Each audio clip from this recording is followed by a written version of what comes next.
কোনো অন্য বাবারা থাকেন, ইসলাম ধর্মের বাবারা থাকেন, মনে কিছু করবেন না। ইসলাম ধর্মে কিন্তু পঞ্জিকা ছিল না আগে। ইসলাম ধর্মের বাবা মায়েরা যদি পঞ্জিকার ওই অমাবস্যা পূর্ণিমা হিসাব করতে যেত, তাহলে হিন্দু বাড়ি যেতে হতো। কি যেতে হতো না? আর সত্য কথা বলবেন, যেতে হতো কি না? এখন আবার মোহাম্মদী পঞ্জিকে বের করেছে তারা, আমাদের পঞ্জিকে দেখে ওইটাকে অনুসরণ করে ওইটা থেকে নিয়ে মোহাম্মদী পঞ্জিকা বের করেছে। যেন কৃষ্ণ বলে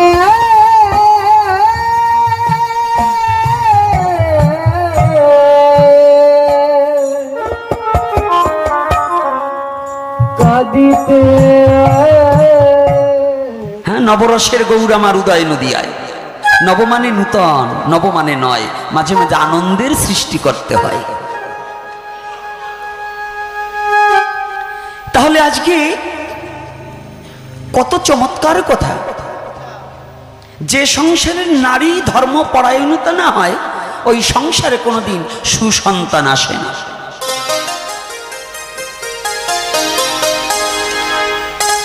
আমি লিখে দিয়ে যাব।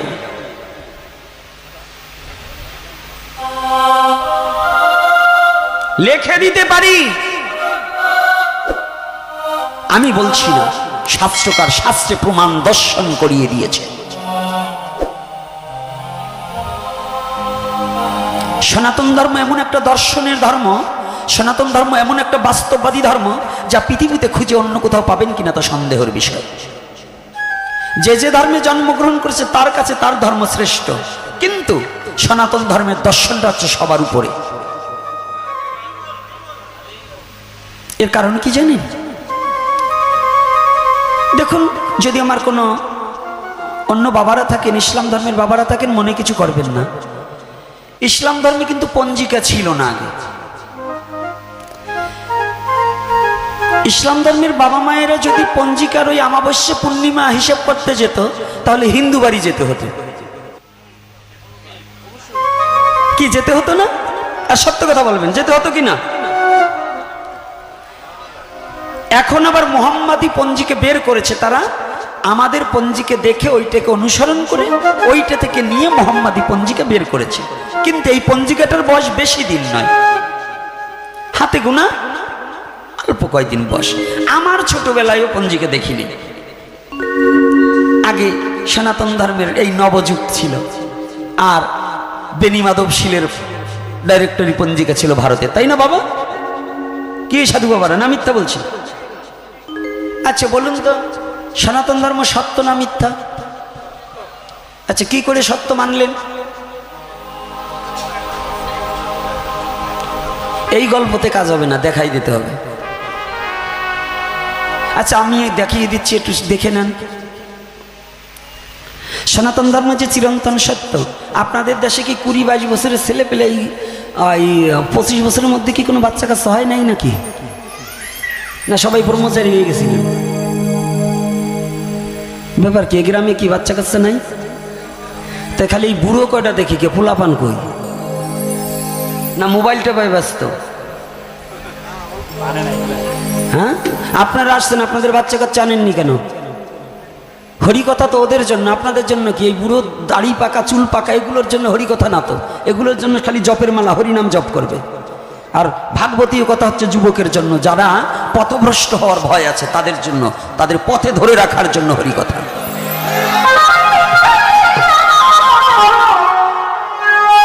যে মেয়েগুলো ধর্মান্তরিত হওয়ার ভয়, তাদের জন্য হরিকথা, তাদের জন্য আমাকে আনবেন, এই বুড়ো লোকের জন্য আমার আনবেন না। কারণ বৃদ্ধদের এখন প্রাণ পাখি যাওয়ার সময় তাদের একমাত্র সম্বল হরিনাম।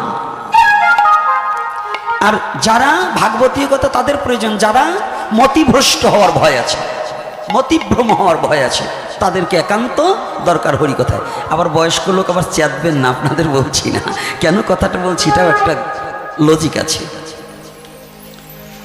সনাতন ধর্মের বাস্তবতা কি, এইটা বুঝতে হলে আপনারা আর কি বলবেন, ওদের ব্রেন ওয়াশ করা হয়। রাস্তাঘাটে বেরোলে অহিন্দুরা ওদের ব্রেন ওয়াশ করে, আপনাদের ব্রেন ওয়াশ করে না। তো ওদের যাতে পথে ধরে রাখা যায়, এই জন্য আমার আলোচনা করতে হয়। তো সনাতন ধর্ম যে কত বড় বাস্তববাদী ধর্ম এটা একটু দেখতে হবে না, ফলো করতে হবে না? সেই ফলোটা কি? পঞ্জিকা কিন্তু সনাতন ধর্মের একটা শাস্ত্রের আওতাভুক্ত, শাস্ত্র নয়। কোন শাস্ত্রের আওতাভুক্ত? এটা হচ্ছে জ্যোতিষ শাস্ত্রের আওতাভুক্ত। কি এখানে আলোচনা করব না করব না, না লীলা কথায় চলে যাব? এগুলো জানার প্রয়োজন আছে না? আচ্ছা আচ্ছা, তো এইবার পঞ্জিকা হচ্ছে জ্যোতিষশাস্ত্রের আওতাভুক্ত। আচ্ছা, পঞ্জিকায় লেখা আছে অমুক দিন অমাবস্যা, সেদিনকে ভুলেও কোনোদিন চাঁদ উঠছে? এই গতকাল অমাবস্যা গিয়েছেন, চাঁদ কেউ দেখছেন? অনুবীক্ষণ দূরবীক্ষণ যন্ত্র দিয়েও গতকাল চাঁদ দেখা গেছে? আচ্ছা, যেদিন লেখা আছে পূর্ণিমা, আপনার তো 80 বছর 90 বছরের লোক এখানে আছেন, এই 90 বছরের 80 বছরের লোক একটু বলেন তো, হিন্দু মুসলমান বৌদ্ধ খ্রিস্টান এখানে যত ধর্মের লোক আছে, একজন বলতে পারবেন পঞ্জিকায় যেদিন পূর্ণিমা লেখা রয়েছে ওই পূর্ণিমার দিন অন্ধকার হয়েছে, অমাবস্যা হয়েছে? হয়েছে? আচ্ছা, তাই পৃথিবীতে এই জ্যোতিষশাস্ত্র একমাত্র সনাতন ধর্মের শাস্ত্র। জ্যোতিষশাস্ত্র কোন ধর্মের? তাহলে সনাতন সত্য না মিথ্যা? আদ্যাবধিও যদি অমাবস্যার দিন অমাবস্যা, পূর্ণিমার দিন পূর্ণিমা হয়, 30 পশ্যুর দিন 30 পশ্য নদীর জোয়ার ভাটা যে কয়টা থেকে পঞ্জিকায় লেখা হয় সেই কয়টা পর্যন্ত হয়, তাহলে সনাতন ধর্ম সত্য না মিথ্যা? হ্যাঁ হ্যাঁ, কায়দা আছে, কায়দা আছে না? আমার বুড়ো বাবাও হাসতিছে, কায়দা আছে, রস পাইছে। তাইলে তো বুঝেন সনাতন ধর্মের রসটা কি, যে পঞ্জিকাও একটা জ্যোতিষ শাস্ত্র, তাহাতেও যা লেখছে সত্য বলে গণ্য হয়েছে, এখনো সত্য প্রবাহমান চলছে। এই জন্যই বলছে সনাতন পূর্বে ছিল, এখন আছে, ভবিষ্যতে চন্দ্র সূর্য গ্রহ তারা আকাশ বাতাস জল অনর অনিল যতদিন পৃথিবীতে আছে সনাতন ধর্ম ততদিন চলবে,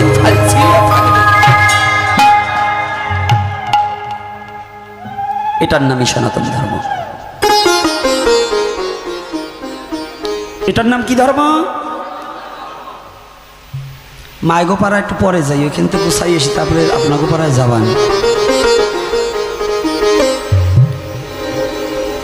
ঘুমাইলে কিন্তু অবস্থা খারাপ হবে, চোখ বুঝবে না কেউ।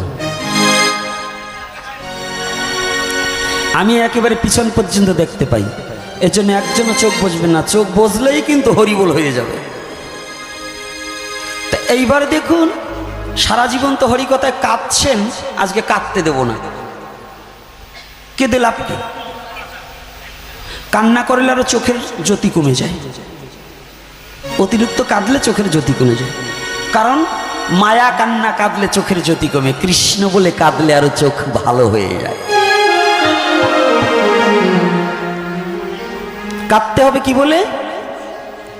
আর মায়ার কান্না কাঁদলে কি হবে? চোখ নষ্ট হয়ে যাবে। তাহলে পঞ্জিকা দিয়ে দর্শন দিয়ে দেখালাম। আর একটা দর্শন কি জানেন? আমার প্রায় এপিসোডে পাবেন, প্রায় জায়গায় আমি যে কথাটা বলে থাকি এটাকে আবারও বলছি। পৃথিবীতে সনাতন ধর্মে 6খানা দর্শন আছে। কয়খানা? আজকে শিক্ষিত মণ্ডলী, ভক্ত সজ্জন রসক মণ্ডলী জেনে যাবেন, সনাতন ধর্মে 6টা দর্শন আছে। আদ্য মধ্য কাব্য ন্যায় সাংখ্য পাতঞ্জল। কয়টা দর্শন?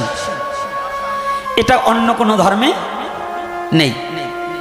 এই সনাতনের দর্শন দিয়ে স্কুল কলেজ ভার্সিটিতে দর্শন পড়ানো হয়। এজন্য দর্শনের একটা সাবজেক্টই আলাদা হয়।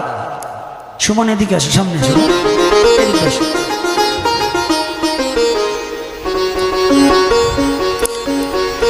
তাহলে ভক্তদের একটু আসতে দেন, ওরা অনেক দূর থেকে আসছে।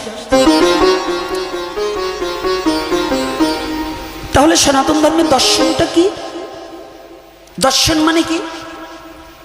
দেখা, বাস্তব। দর্শন মানে ফেলোচক, মানে যা বাস্তবের সাথে সম্পর্ক আছে। যাহা বাস্তবের সাথে কোনো সম্পর্ক নেই তাহা কোনো দর্শন হতে পারে।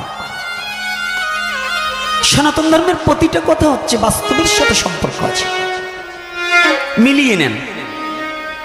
আজকে কাগজ কলম ধরে একটু মিলিয়ে নেন। এই বাবা এখন মার সাথে কথা বলবে না, মা মস্তকটা ঢেকে বসা হোক। মা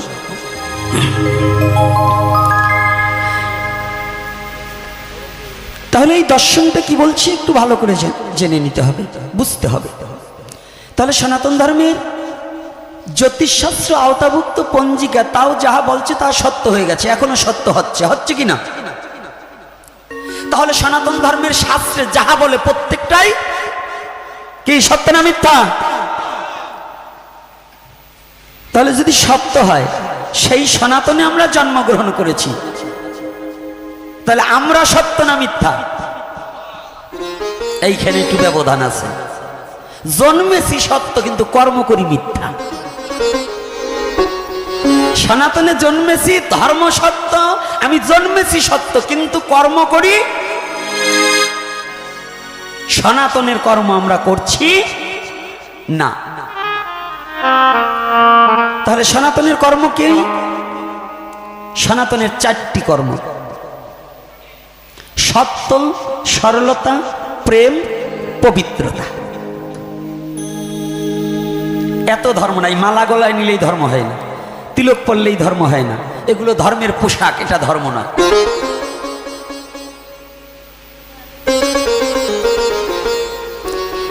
স্কুল ড্রেস পরলে, স্কুলের ইউনিফর্ম পরলেই সে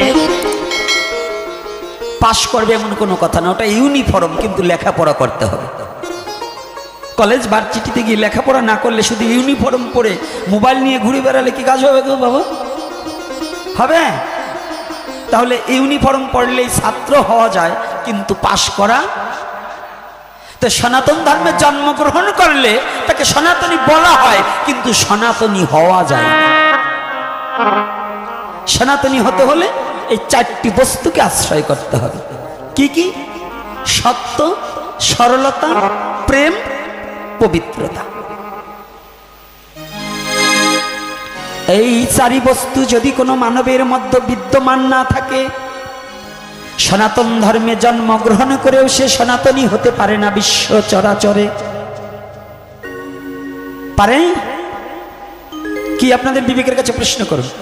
সত্য, সত্তা আর সত্য আলাদা। যার বাক্য সত্য, সত্য কথা কহিবে, সৎ পথে চলিবে, সৎ খাবার খাইবে, অসৎ নয়, সৎ খাবার খাইবে, সৎ সঙ্গ করিবে, সৎ কথা বলিবে, সৎ আচরণ করিবে, সৎ বাক্য প্রয়োগ করিবে। তাহলে এই সততার জগতে যদি কেউ থাকে, তারকে ধর্ম খুঁজতে হবে না, ধর্ম তার বাড়ির সম্মুখে এসে দাঁড়িয়ে থাকবে। ধর্ম আর তোমার খুঁজতে যেতে হবে না, বৃন্দাবনে, কাশীতে, গয়ায়, বারাণসীতে যেতে হবে না। ধর্ম ওখানে থেকে এসে তোমার দরজায় দাঁড়িয়ে থাকবে। তুমি ধর্মের কাছে যাবে কি? ধর্ম তোমাকে পাইবার নিমিত্তে 2টি হাত বাড়িয়ে থাকবে।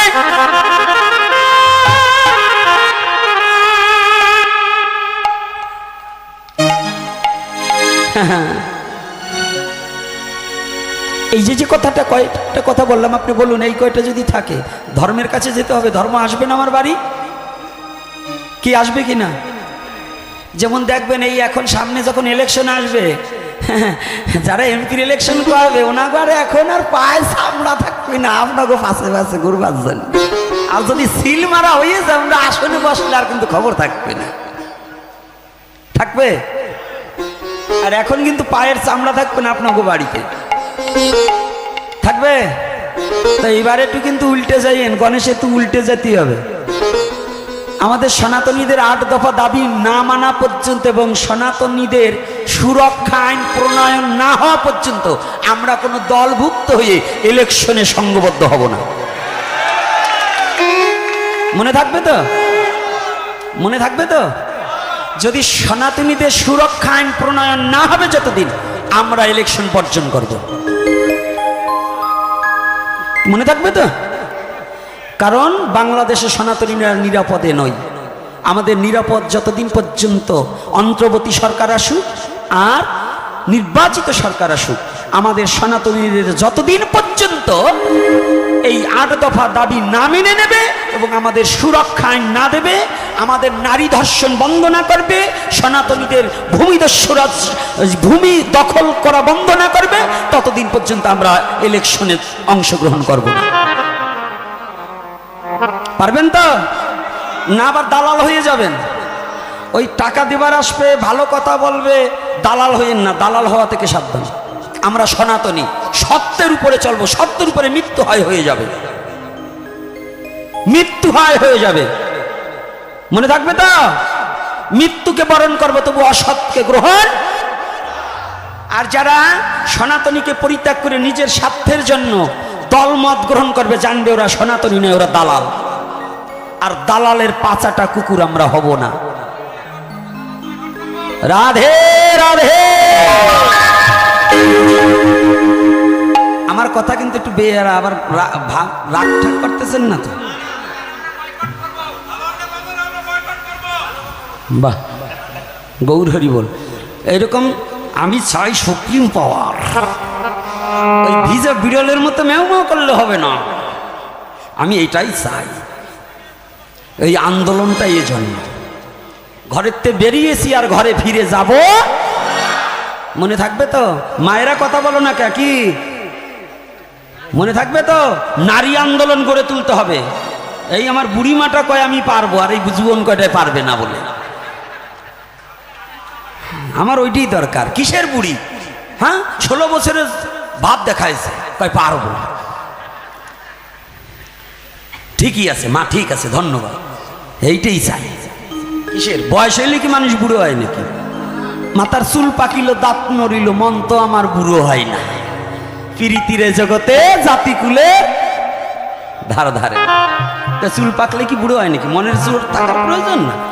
যেমন আমার কথাই বলি, ও 16 বছর ছেলে পেলেছে, এখনো কম পারি না।